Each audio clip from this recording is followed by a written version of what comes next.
Right now, joining me virtually, yes, this person I want to introduce spent most of his time in Russia. He schooled in Russia. Everything about Russia, you can say he is, in the know about the way they think economically, security-wise, military-wise, you just name it. And he's a lecturer, a professor, yes, in estate survey, lands and survey. Hope I got that department correctly.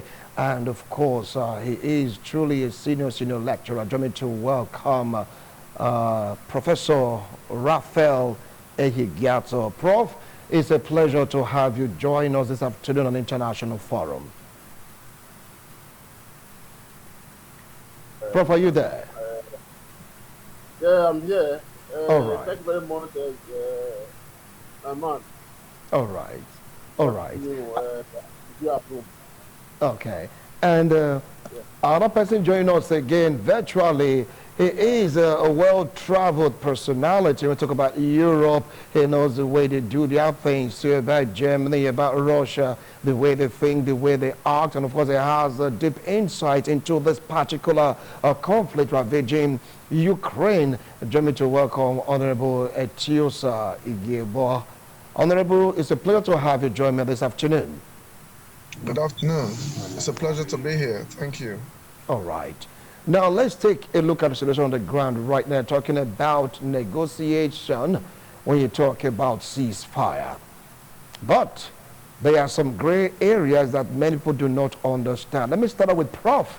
Prof, what do you think about the prospect of a ceasefire? Remember that Donald Trump had to be online, on the phone with Vladimir Putin for him to even agree to this. 2 hours plus, they were still talking about this until he agreed to it. Now, what do you feel about this concept, Prof? Okay. From the inception, I was there when the war started. And I have been saying that there be an end to this madness war. And it is time for Putin to listen to people. Because we know that he has the upper hand against Ukraine. But it's risky because people are dying. People are dying every day. And I think that the best solution to this is to end the war. And the demand for Russia is a thing that Ukraine is looking at. Because they want to retain places like Zaporozhia. I'm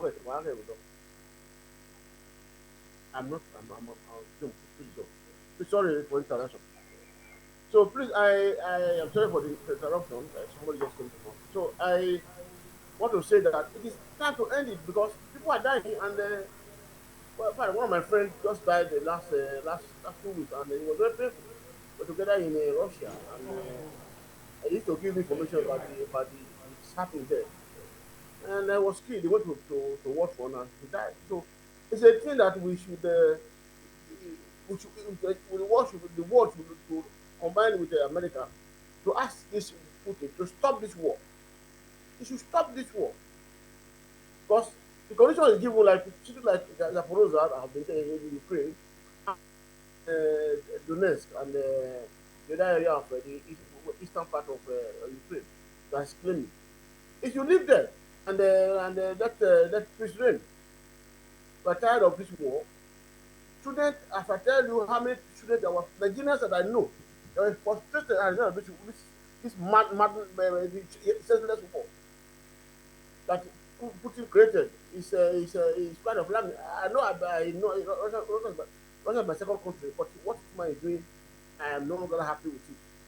So people are killing people, maiming people, and making family useless. Education in that country is Ukraine is nonsense, and why Russia they are enjoying themselves.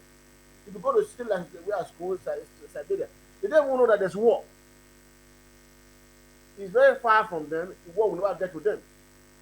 If you send a missile from Ukraine, it won't get to a place like Tomsk or what's the bridge in Siberia. So they don't know that if there's war, and the people of Ukraine they are suffering, they are killing them. So this war must end. Thank you. Prof, thank you so much. Let's move straight down to Honorable Etiosa Igebo, now what do you feel about the concept of a ceasefire? Knowing fully well that Donald Trump put almost all he had a day or two just to have this man to come to the round table to talk about a ceasefire. Well, that is the problem with issues starting that has to do with conflicts. By the time the problem is up and running, parties involved who may have lost a loved one or lost people that they originally thinks maybe they shouldn't have lost in the course of whatever that may have led to the disagreements and the conflict. It amounts to them feeling that they've paid the price, and if you've lost one, it's equivalent to losing 10. If they've lost 10, why don't they just push through and just clean it out once and for all? Like the lecturer said, it is very painful to see the amount of people that have been killed in the last 3 years or more over a war that is with regards as senseless, because at the end of the day, it's almost like there's no end in sight. And now that a peace plan is being put on the table, it is all down to the interference and the efforts of the U.S. president-elect, now the president of the U.S., Donald Trump, who has had a sharp disagreement with the Europeans, who was on the forefront of those who made it possible for the war to start in the first place. So when you now look at what goes along with this war and the challenges and the amount of people that are dying, you can understand when the emotions kicks in. On the media in the last couple of weeks is the Russian aspect of the delegation and the president are pretty much unwilling to engage with Zelensky, because remember a time ago he did mention that Zelensky should resign and let them have no leader that will negotiate a peace plan. I think that's probably one of the reasons why the Russians are not finding Zelensky's readiness and willingness very important at this point. But we all keep praying and hope that, like he said, the lecturer said his friend died as well, who lived with him in Russia. We hope that they can find a lasting peace pretty soon, because whatever that happens in Ukraine and Russia will obviously help to also stabilize the economy of the world in terms of in the areas of supply of wheat and energy. So with the wheat supply being disrupted because of the aspect of the Black Sea, the peace plan for this war between Ukraine and Russia to stop cannot be, any more important than it has ever been. This is extremely important that at this point, they sit on the round table and find ways and means to resolve and dialogue on having a ceasefire. Because I do believe that when you have a ceasefire, people will be more willing and encouraged to want to resolve it, because a week of ceasefire can amount to like feeling like a whole year of peace in this current situation. So for me, I do hope that the Russian aspects of the negotiation steps up and find a way to resolve these problems, and then let peace reign once and for all, and let the country goes back into the process of rebuilding. All right. Now, let me go back to Professor Ralph Egigato, where you heard Honorable Etiosa Igebo, but some are worried that the pace at which this negotiation is going is being, how will I put it, now being controlled, yes, by the Russian side of it, vis-a-vis Vladimir Putin. They are saying it's one calling the shot in this particular negotiation come discussion, that might not end well. What do you feel about this? I know that we're negotiating, Russia is negotiating from the advantage aspect of it. That's why it's a lot of, because they are taking over some regions. In fact, Odessa was born recently, and they are squeezing every day Ukraine. So he is at advantage, and when you work as like this, if you are at advantage, you dictate the pace, and that's what Putin is doing. But Putin has been a very difficult man and to deal with, and actually is very very difficult. And so you don't know where he's left where he left at all. when the action are. But you see, we have to end this in any means because the now the Crimea that the Crimea which is part of Ukraine is what that is saying that that is not a go no go. Then the area of the Dusky and what call it the other side of Ukraine, he is saying that it has to remain. And but Zelensky said no, that is my territory. I will not pull out my soldiers. So those are the things that they have to sort out. You know, it's quite unfortunate that you are just sleeping, wake up in the morning, somebody attack you, and that's it. Nobody is doing anything. So it's quite unfortunate.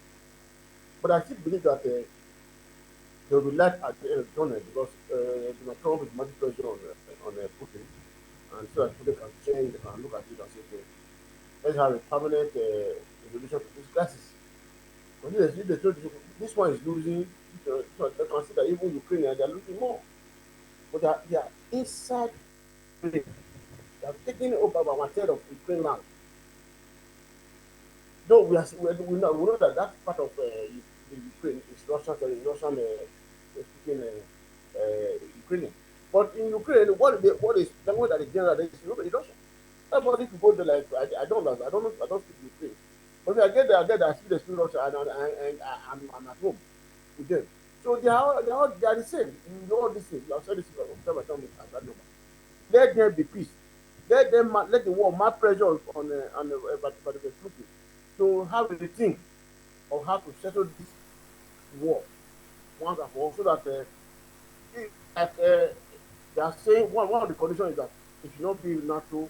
If that's the condition for Ukraine to save people's life, let Ukraine agree. Say I will no longer join NATO. So there will be peace in that region. That region is very key to world economy. Let there be peace. Let them bring Putin to order to order. I tell you, look, enough is enough. For 3 years, you are killing people. Human beings. I tell you, sir, if the end of war today, in the next 10 years, Ukraine will not be developed. It's so badly damaged. So it's quite unfortunate. Structures that were built by the Soviet Union damaged by this useless war. It's quite unfortunate. Now, let's go back to Honorable Etiosa Igebo. From what Prof said, he said it's quite unfortunate because the structure built by the defunct former Soviet Union in Ukraine is no more. Now, let's take a look at the driving force of this negotiation. Putin seems to be at the middle of it and is the one giving conditions. Do you feel that Ukraine will bend to his condition, Honorable? Most likely, because just like the lecturer said, Russia is negotiating from an advantage point. You know, Russia is a much bigger country. Militarily, they are a lot stronger than Ukraine. And as this stands today, Ukraine is practically begging to have this peace talk, start kick off. And Russia is playing a very long game of dragging it to fatigue and frustrate the Ukrainians as much as it takes. So at the end of the day, a lot of these territories that were taken by Russians would most certainly be occupied to create a buffer zone between Ukraine and Russia. And in the first place, these things wouldn't have happened if Zelensky had not listened to the wrong people who advised him wrongly to get into war with Russia. So, but as we can see, the Russian president is very adamant in engaging with a peace talk and conversation with Ukraine's President Zelensky, because like I said it, 3.5 years ago when this war started, I did mention to you on this platform that Russia was going to have an upper hand over time. Because over time, the war wears people out. The country has strength. So many people have left. So many people have died. There's no end in sight. And if Zelensky was to, in the first place, just say, well, we didn't need to be part of NATO. We can build our own army. It's not like Russia had a direct conflict with them even before they occupied Crimea. Ukraine had Crimea to themselves, but for some reason, because of the coup they had, the Russian government felt the need to go back and reclaim Crimea. And since they did that, Ukraine has not been able to do anything to get it back. So if they couldn't get Crimea back, what will make anybody feel today that they can have a choice of first refusal as to which territory they are willing or unwilling to cede to Russia? Russia is calling the shots now. They don't. The West no longer have the backing 100% of the United States.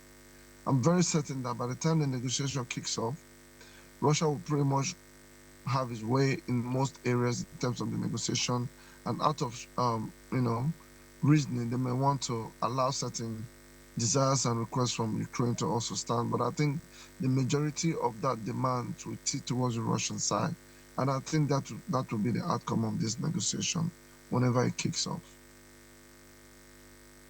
That may just be the outcome of the negotiation whenever it kicks up, because it stands right now, it's like they are trying to strike this balance before anyone will just say one or two, and it's like Europe is beginning to dance towards the direction of Vladimir Putin. People have been wondering about this because it stands also right now, the world and Europe, they are desirous of peace. They are saying enough of this unwholesome killing, enough of this, economic bastardization occasioned by this particular war. Well, joining me right now in the studio, he is a lecturer from Uniben also.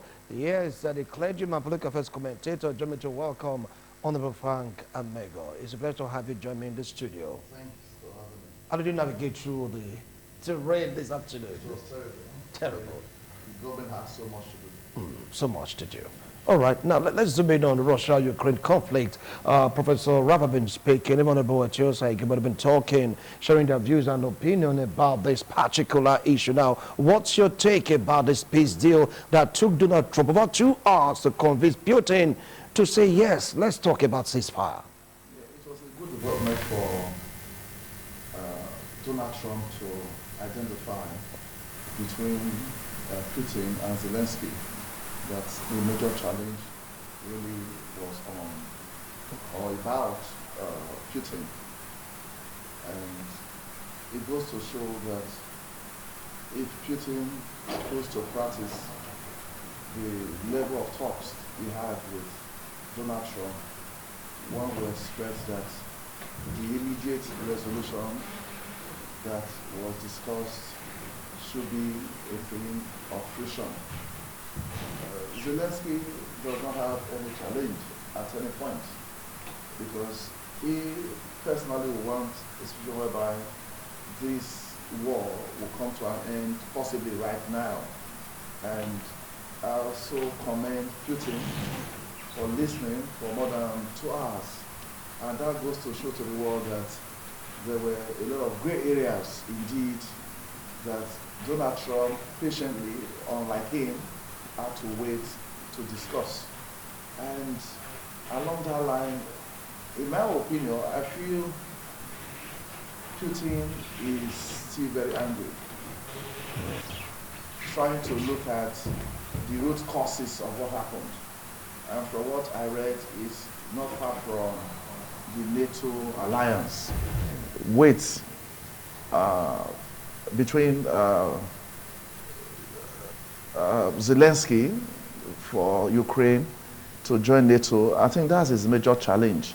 The land challenges to claim or to reclaim some parts of Ukraine was less of a challenge. So if we're having to go by, if Putin, as he agreed on a phone call, we want to bring this war to an end. But bringing it to an end has to start with a ceasefire, complete ceasefire. You can't be firing shots, missiles and all that, and we'll say we are trying to broker peace. The initial requirement to me should be that there should be a complete ceasefire while we are talking.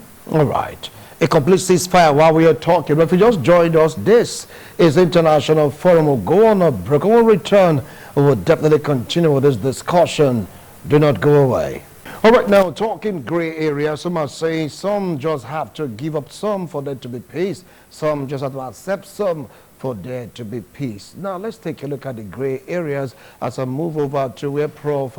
Raf is standing by. Now, do you feel that Russia will give up the territory they have occupied in the eastern part of Ukraine vis-a-vis the Donbass region?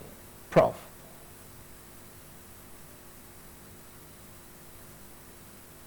I don't see your television. I don't see you. Don't see my colleague. I want to quickly correct something. I was there during the war, and I won. I think I allowed Ukraine on there, but that was the 18th of All right, Prof. No, you just hold on. Okay, go ahead. Go ahead, Prof. Okay, and between that 18 to 23, I was starting to know why. Because no one knew that the war would come up those down to 8 to the 4th. But I tried to ask some people, what's happening? Why the war? They told me that there has been war in the last side of Russia, Ukraine, the Donetsk and Lugansk region. But I don't ask them, what is the problem? They told me that that part of the is You know what? Russian. You just Russian. hold on. We'll come back to you, Prof. We want to go for a short break. We'll come back to you soonest.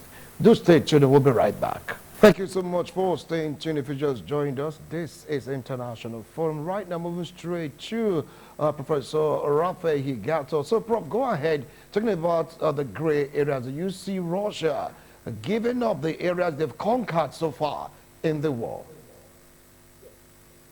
Yeah, I thought I was there and asked questions. What is really happening in Ukraine? Someone did told me that no, because where I was in Zaporozhye. Zaporozhye is southeast of Ukraine. And I asked them, what is the problem? They said that the problem is that area, Donetsk and Lugansk, is native Russian speaking side of Ukraine, and that in that region they are using rob money and they don't use Ukrainian money. So, and there are a lot of killing, and the war has started long there. That, yes, what we hear from outside that region is that there's conflict. So there's war. They are killing every day. So, and Russia, they came those people that live in that part of Ukraine, all for Russia help. So if you look at the trend of attack, it started from that region where they can easily get support from. I'm not sure if Russia will release that part of Ukraine anymore. Even Zaporozhye is where we have the power plant. This what do you call it? This power plant. That I forgot what they call it. Where we have this power plant that supply. Yeah, nuclear power plants. That's what we have. I spent I saw it after. And they told me that look, there's no way war can come to this place because Russia knows they are disadvantaged. But Russia, they came there and they destroyed they destroyed that. I saw the video one time online. There's one more I need to go around where I was there. They destroyed completely. So it is those areas are not going area. So and I don't know how Ukraine will say okay, let it go. Because and this part of Ukraine, those areas that really productive and need revenue, those Ukraine is not the best like Russia, that has oil. That. So this is the thing. How accepting Ukraine agrees to release that part of Ukraine to Russia. But the people have said no, that part is Russia, and they will take it. And they're taking about no. So it's not all part of our resource, but Ukraine still finish some part. But that is where the issue lies. The president of Ukraine is saying this. Russian president is saying that's what I said. Yes, it is Russian speaking. It is that lead that part of Ukraine. But You see, but during it, when we were sharing that time, they put that area as part of Ukraine. And yeah, they are conflict. They're not going there. So I don't know how they're going to settle that. If Russia decide to say yes, I think it's better. If they say no, because they are already using, yeah, they are using the Russian money, not Ukraine, not Ukraine money, currency they are using there. So it's a problem. Now, apart from that, they should forget about Crimea. That's forgotten. Because Crimea is, if you have been there, is very important to Russia. That is the Ukraine. That part of Ukraine. All right. First, where Russia have their what they call the marine, the marine submarine operation. So they can never release that place to Ukraine. Okay, Prof. I'll come back to you. Well, Prof have spoken in depth about the likes and dislike of Russia, talking about the Luhansk, the Donetsk, the Donbass region that are beginning to use Russia's currency, and Russia may not want to leave that region because of the persecution they've suffered from the Ukrainian government. Let's see what Honorable Chirse Gibbon will have to say about the still navigating the gray areas. Do you see Russia leaving this occupied territory? Can you hear me?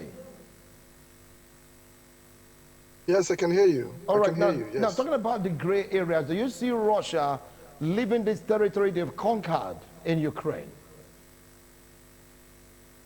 I think it's strategic, especially when you know what happened with, Zaporizhia, some of this area that the native Russian-speaking people were occupied from time, and I believe that is what led to the Minsk agreement for the Ukrainian government to stop killing the Russian-speaking people within Ukraine. So for those people, they cried for a very long time to seek their support and help in order to achieve um, a peace within their region, if you like. So I do personally believe that whatever happens, it will be difficult for the Russian government to let go of those. All right, we're having some technical difficulties there trying to get contact with Honorable Tuesday. If we're able to reestablish contact, definitely he will continue with his contribution towards the show. Well, Honorable Frank Amigo, you heard both of them. They are saying to be difficult for Russia to let go because of the connection. Now, what do you have to say about that? Yeah, I would agree with the difficulty of Russia living. I'm on of the opinion that it will be impossible. Not by being difficult, impossible. Russia won't leave. Impossible, not difficult now. Impossible. Russia won't live there because the major gray area that is contentious now is whether or not Ukraine will still join NATO.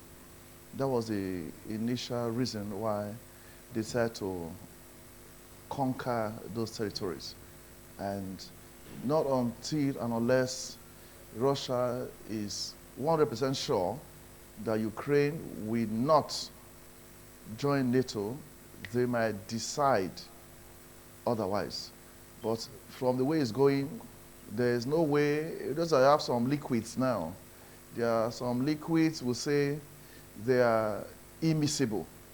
Immiscible in the sense that Ukraine will still come back to join NATO. So Russia can't stop them.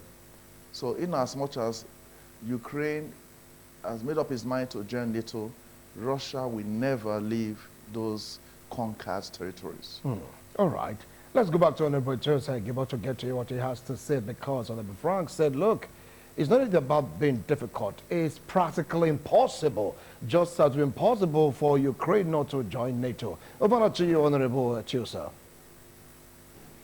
So just like I was saying before the interruption of the networking system, is that some of those areas that Russia has conquered, they will never let go. And due to that fact, the Ukrainians will have to dig deep to accept their fate in certain aspects that the Russians will never allow a repeat of what led to the war in the first place, because for a very long time, for 8 years, there was this documentation about a mixed agreement that the Russians had with the Ukrainians, as well as other notable members of the world, who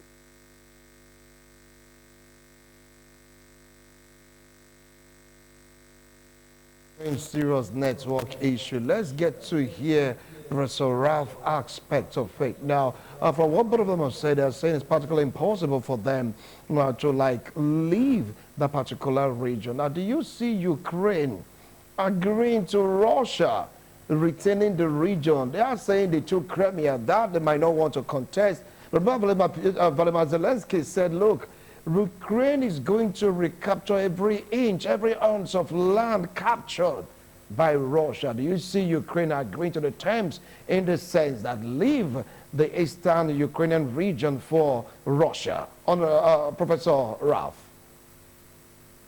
Um, Ukraine at this moment has no option. Russian have not started. Russian, I know that time I was telling you, because I school in Russia, I know the capacity, like our ability. Ukraine has nothing to fight war against Russia. Russia can consume, they have what they call Satan 2 missiles, Satan 2, that can travel from south to northern pole. They have it, they have not used it. So you see, there's no option now to say, I will not join you, NATO, and this area, let it go. Then let it be peace in that area. Then Russia, Ukraine cannot come back and organize itself and make a better country so that we can have peace. You know, for him to say no, Vladimir Putin is not going to accept. He has made up his mind. He has spent resources. You know that during war, some people are making benefit from it because those people that are invested in the war or in manufacturing of arms and ammunition, they are making money. So how are you going to back? That's one challenge is facing this negotiation. How are you going to, is there any peace plan? The peace plan must include how you are going to pay the money you have spent on the war on their behalf. Some people are making getting contract on ammunition. You are sponsoring it. So what kind of feeling is this? No, they have to go. They have to ensure that yes, I will not get into this area for Ukraine to go. That's the week. Europeans are afraid because they are afraid that one day, because the next target is Poland. That Russia might attack Poland at all possible. And they attack Poland, they have attacked you. So Poland is part of the NATO. So this is another thing. They have to put all these things, all those pieces together so that there will be permanent peace in Eastern Europe. So some of us who would like to go to Eastern Europe and go there and enjoy all this peace. Thank you. Quite interesting. Very, very interesting. I don't know if Honorable Etiosai Gebo is online right now to really conclude his own comment about it. He was giving a point about being practically possible for there to really take on these particular decisions. He's talking about the gray areas. Honorable, over to you. Yes, I mean, it is pretty much like a situation that anybody can, who understands the Cold War from the time of the Soviet Union and the war against the Nazi Germany, that it is difficult for a country that has committed so much lives to pass about or pass a message on taking a position on why NATO should never come to Ukraine, which I believe strongly that NATO will never come to Ukraine, because Russia does have the capacity to defend itself and go after Ukraine whichever way you want. Because when you look at this whole conflict now, what has transpired is more like the Western side has led than the Ukrainians. I didn't know what they were thinking about before the war started, and now Russia is calling the shots. So I don't personally think that, ceding territories and ceding lands or giving Ukraine any form of comfort will be in the agenda of the Russians. I'm very certain that they want to make life difficult for them, especially with the certain, group of people he calls Nazis, neo-Nazis.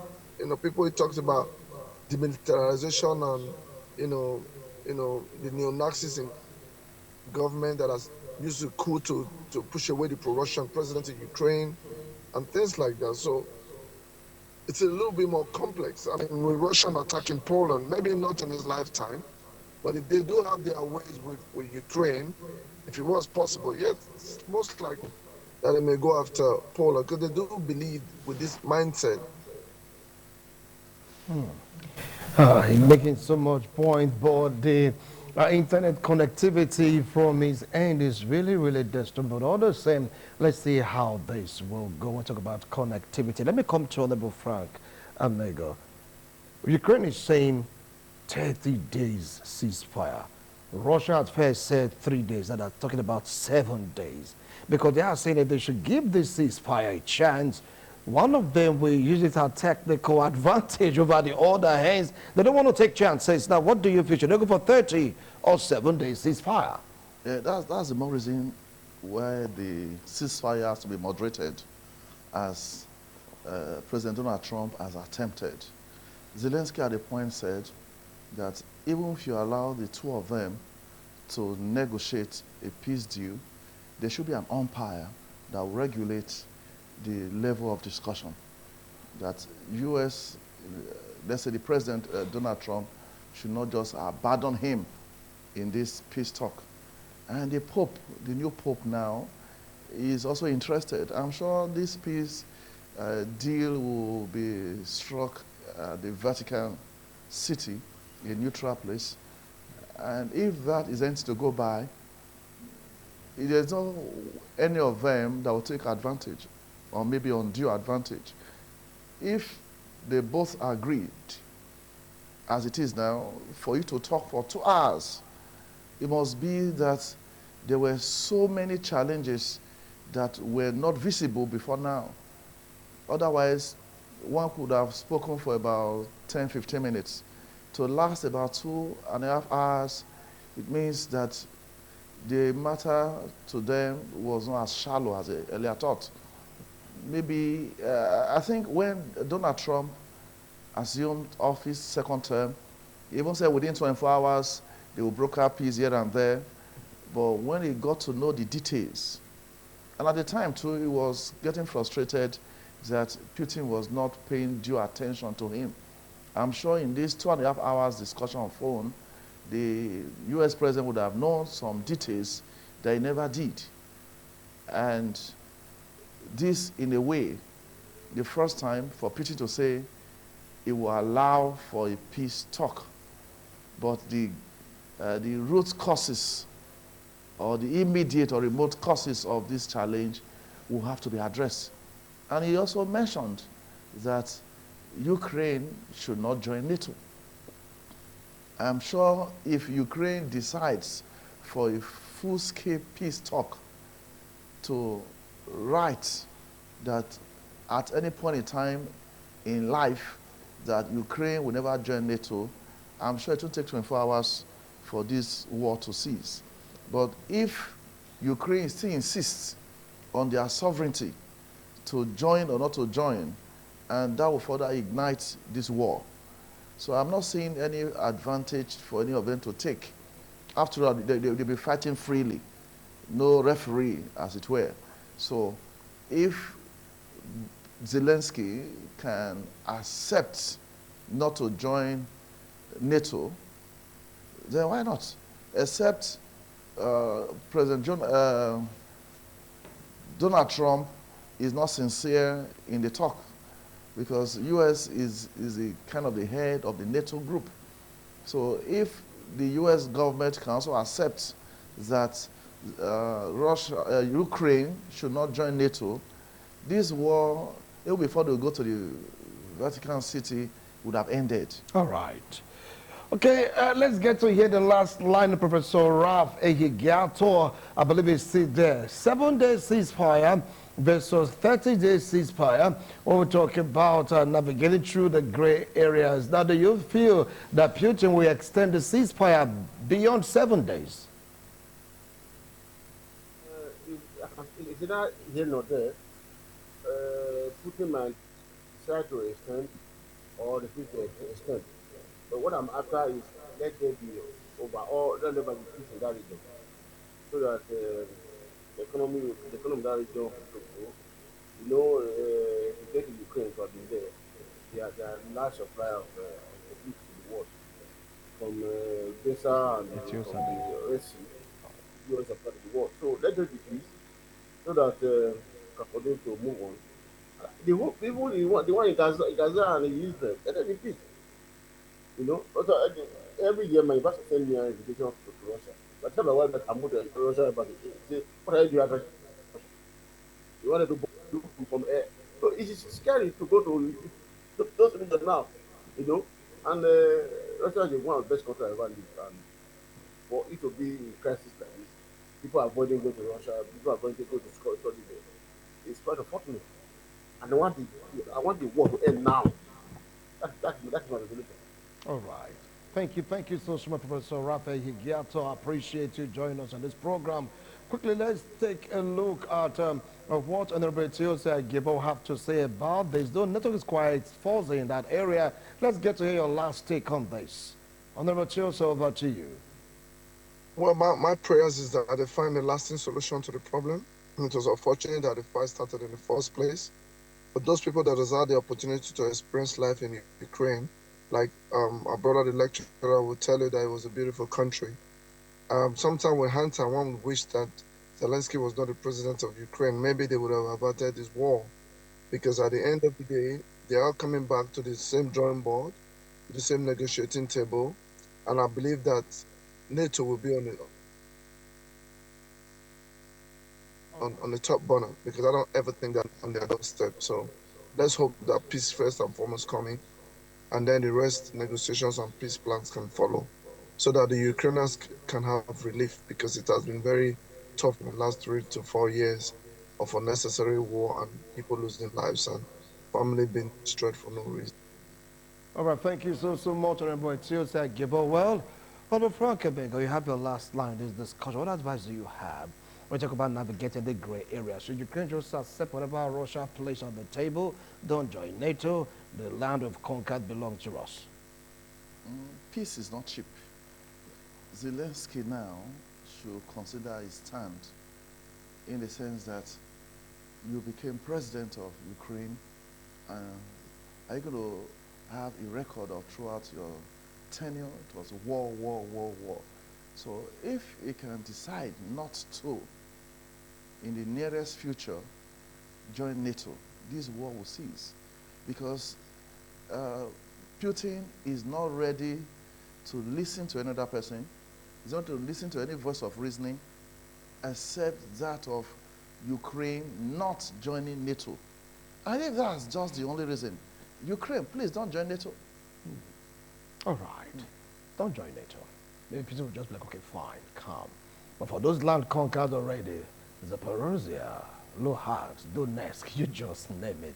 After spending so much to conquer those territories, to make the Russian-speaking populace happy or not comfortable with that Russian rule, do you feel that Vladimir Putin will give it up with ease? But let's just see how all these areas, all these gray areas will be, resolved, so to speak. I really want to appreciate Professor Raphael Gaton, of course, Honorable Jose Agib. I appreciate both of you joining us virtually. I really appreciate a wonderful analysis. And of course, too, Honorable Frank Amiga, I really appreciate you also for coming despite the, the rigorous driving you had to undergo in that particular road. You made it to the studio, at least in record time. I appreciate you.